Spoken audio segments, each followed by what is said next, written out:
Ini dari Pak Ayub ya di Pak Ayub, nah, silakan. ini pertanyaannya beda dari yang lain Pak Ustadz terkait tentang fikih dan tasawuf ini. Ini seberapa dalamkah untuk kita harus menguasai fikih terlebih dahulu atau tasawuf dalam ilmu agama Islam?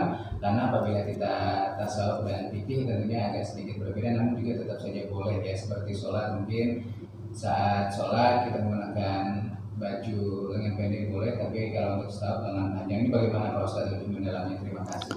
Oke, kalau pertanyaannya lebih utama mana fikih dengan tasawuf, tentu sama-sama utama. Tentu yang harus kita dahulukan adalah fikihnya. Kalau tasawuf itu kan lebih kepada hati, lebih kepada bagaimana kita mengenal Allah, lebih bagaimana kita mendekatkan diri kepada Allah. Tapi ingat, mendekatkan diri kepada Allah kalau tidak mengikuti fikih juga salah. Contoh, untuk apa tujuan sholat? Itu kan untuk mendekatkan diri kepada Allah.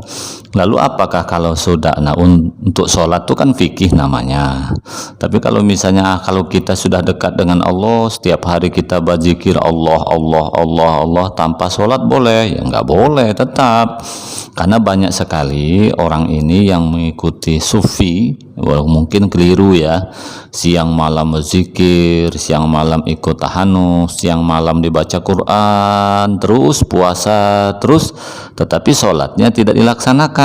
Itu keliru juga. Jadi sebenarnya tahapannya itu syariat dulu, baru makrifat, seperti itu, baru hakikat.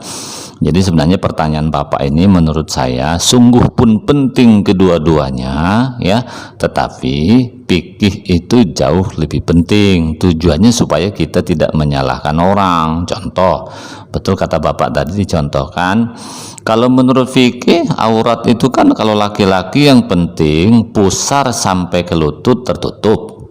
Kan begitu. Tetapi kalau menurut tasawuf itu tidak sopan. Wong kita menghadap wali kota saja, menghadap Pak RT saja, kalau pakai celana pendek kan celana Hawaii lah ya, marah. Ini masa menghadap Allah seperti itu?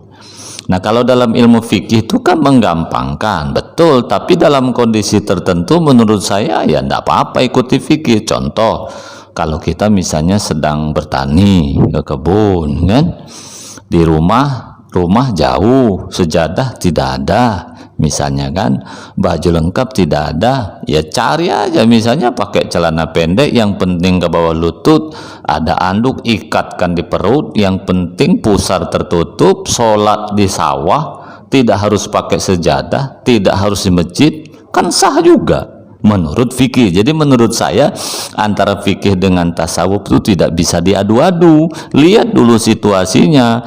Betul memang sholat pakai celana pendek, yang penting lutut tertutup, tidak pakai baju, tidak sopan. Itu kan kalau dalam kondisi normal. Kalau dalam kondisi tidak normal kan terlalu banyak kita lihat seorang orang petani itu kan bajunya kotor, sah. Yang tidak boleh itu kan najis gitu kan. Kalau sekedar kena tanah, makanya tanah itu bagian dari bukan najis kan biasa petani di ladang-ladang itu sholat dalam keadaan kotor tapi tidak najis. Menurut tasawuf engkau ini tak sopan kali, kok menghadap Allah pakaian kotor lah. Tetapi kalau menurut fikih kan tak masalah. Jadi menurut saya kepada Bapak yang bertanya itu, lihat situasi dan kondisinya. Maka antara fikih dengan tasawuf tidak boleh diadu-adu. Tapi ketika mana yang harus didulukan, tentu fikih baru tasawuf. Saya kira itu.